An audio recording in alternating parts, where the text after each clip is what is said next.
Welcome back to the deep dive. Today, we're really getting into something complex. We've got a whole set of materials you sent over focusing on immigration enforcement and how it connects, sometimes clashes, with the U.S. agricultural workforce. Yeah, it's definitely a hot topic. And these sources really show the different angles, the economic needs, the human side, the policy debates.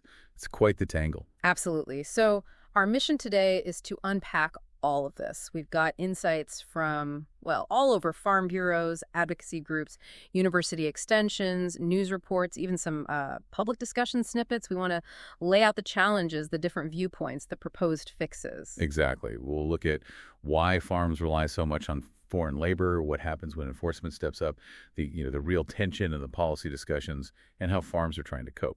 All right, let's dive in. First things first, let's just establish the baseline. What's the reality for American farms, crop farms especially, when it comes to their workforce? The sources are pretty clear on this. They really are. There's a massive reliance on foreign-born workers. I mean, the figure cited suggests something like 3/4, maybe 75% of the entire U.S. farm workforce wasn't born in the U.S. Wow, 3/4, that's huge. And within that, there's the undocumented status issue, right? Right. The sources estimate that about 40% of crop workers specifically are undocumented. That number really kind of frames the whole conversation, doesn't it? It really does. And the sources emphasize this isn't just about, having enough people. The work itself, particularly harvesting fruits, vegetables, things that spoil easily, it's tough physical work. Oh, absolutely. It takes skill, experience built up over seasons. You can't just pull anyone off the street to do it efficiently. And because of this reliance, we're hearing language in the materials, terms like farms being pushed to a breaking point. And it sounds like current policies and enforcement are creating serious labor shortages. That's the connection being made, yeah. These shortages mean crops might not get harvested on time or at all. So what does that breaking point look like for you, the listener? Well, the sources draw a direct line to the grocery store. Fewer workers mean less food harvested. Which means lower yields for the farmer, tighter supplies overall, and yeah, you guessed it, higher prices at checkout. Especially for those fresh, perishable items. They're the most vulnerable. Okay, so that's the foundation. Heavy reliance on foreign labor, a large share undocumented, doing demanding work. Now let's layer on the enforcement piece. The sources talk about an increase in immigration enforcement actions recently. Yeah, specifically mentioning things like ICE raids, targeting farms, fields, packing houses. And the sources really highlight the human costs of this. They use pretty strong descriptions, farm workers being terrified, scared. And that fear isn't just, an emotion. It has direct consequences. People stop coming to work. There's an example in the materials from the Central Coast. Right, I saw that. In Ventura County, after some enforcement activity, worker turnout reportedly dropped by 25% to 45%. Imagine that, losing a quarter, maybe almost half of your workforce practically overnight during harvest. That's devastating for a farm. And there's this disconnect mentioned. Officials might say the target is criminal illegal aliens, but the sources push back a bit. They do. They report that actually many of the workers detained in these agricultural operations didn't have criminal records. Their only violation was their immigration status. They were just doing their jobs. That difference between the stated aim and the reported reality on the ground seems to be a major point of tension in the material. Definitely. And this leads us right into the policy maze, where things get really interesting and, frankly, quite divided. Yeah, the sources show some real contradictions. Even within government actions, you have the Trump administration generally defending strong enforcement. But then the sources also describe this directive, reportedly from a senior ICE official, telling agents to kind of pause most worksite enforcement, arrests of what they called non-criminal collaterals, specifically in agriculture, restaurants, hotels. Non-criminal collaterals. So workers picked up who weren't the initial target and hadn't committed other crimes. That directive seems like an admission, doesn't it? That these enforcement actions could seriously disrupt key industries. It certainly suggests an awareness of the economic impact, yeah. It highlights that tug of war between enforcing immigration law strictly and, keeping the economy running smoothly. Now let's bring in some other perspectives highlighted in the materials. From a more conservative angle, the sources capture significant concerns about immigration's broader impact. Right. There's talk about communities feeling overwhelmed or changing in ways that make some residents feel like it's becoming a different country.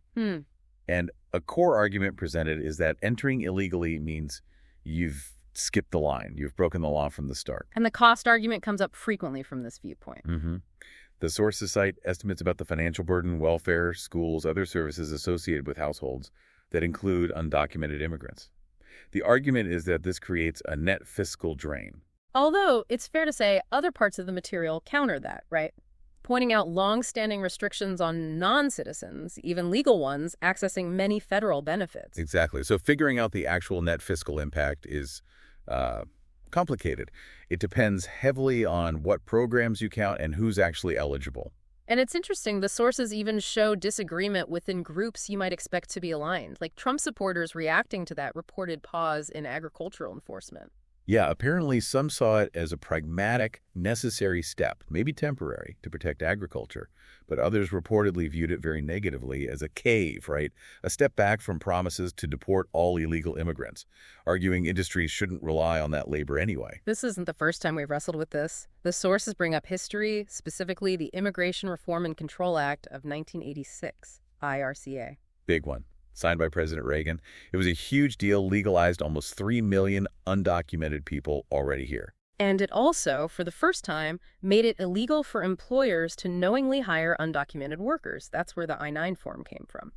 And it expanded guest worker programs like H-2A for agriculture and H-2B for other seasonal work. But, and this is crucial, the sources are pretty clear that IRCA didn't solve the problem long term.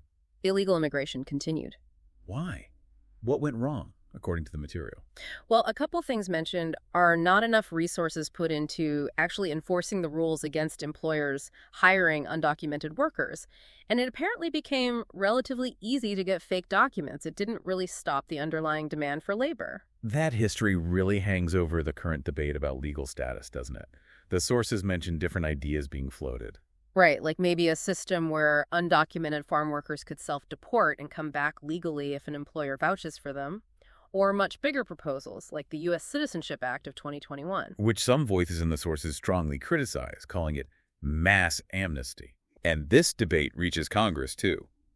The sources mention some Republicans expressing concern that chasing down non-criminal immigrants takes resources away from finding people who are actual threats to public safety. And then you have industry voices, like the Kansas Livestock Association CEO mentioned in the sources. Their take seems to be, look, we need multiple things at once. Yeah, like a secure border, plus a way for the experienced workers already here to get legal, plus guest worker programs that actually work efficiently.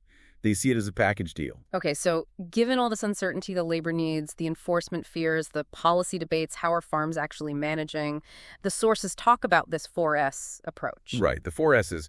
First one is satisfy. Cool. Basically, try to keep the workers you already have.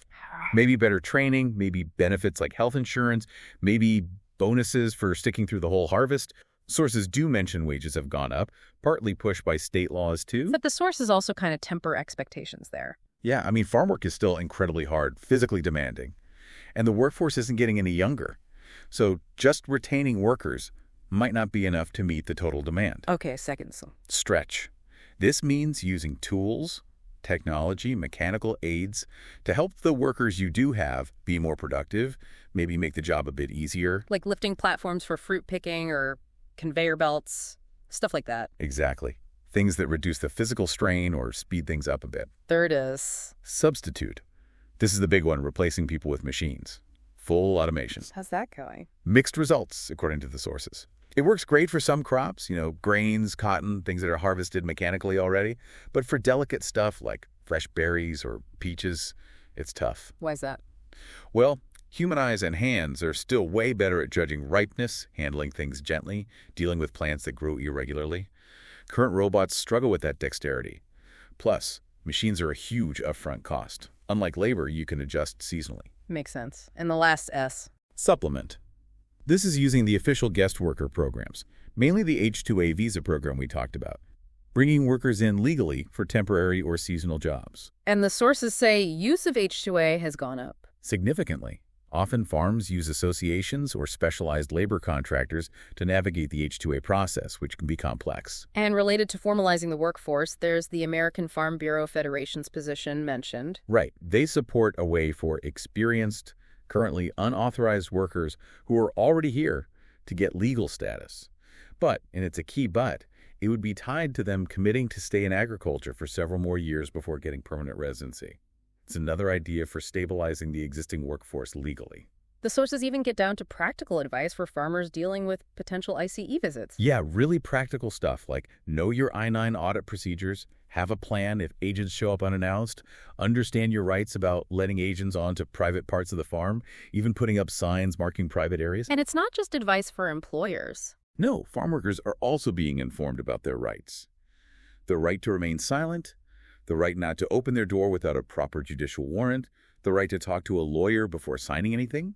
It shows how this enforcement climate affects everyone in the industry. So wrapping this up, it's clear we're looking at a really complex picture. You've got this vital agricultural sector, deeply dependent on foreign labor, a lot of it undocumented, just to function, just to get food to our tables. And that reality is colliding head-on with immigration policies that are, well, often inconsistent, enforcement actions that create fear and disruption, and these deeply ingrained, often opposing public views on everything from border security and the rule of law to economic impacts and national identity. We've seen the numbers on dependency, the very real fear and disruption caused by enforcement, the back and forth in policy even within administrations, and this whole range of perspectives on what to do next. Yeah, from enforce the law strictly, secure the border, all the way to create pathways to legal status, fix guest worker programs, and meanwhile, the industry itself is just trying to adapt day to day with strategies like that 4S model. There really are no easy answers apparent in these sources. The different viewpoints highlighted show a significant gap in finding common ground. Definitely. So thinking about all this, the farm labor reality, the economic consequences of shortages, the impact of enforcement, the different policy ideas, and importantly, the lessons may be learned or not learned from past attempts like IRCA, here's something to chew on. Considering how hard it's been to enforce existing laws effectively and to implement lasting reforms historically, what specific approaches or maybe even smaller mechanisms, perhaps hinted at in the details of these sources, could offer a pragmatic way forward?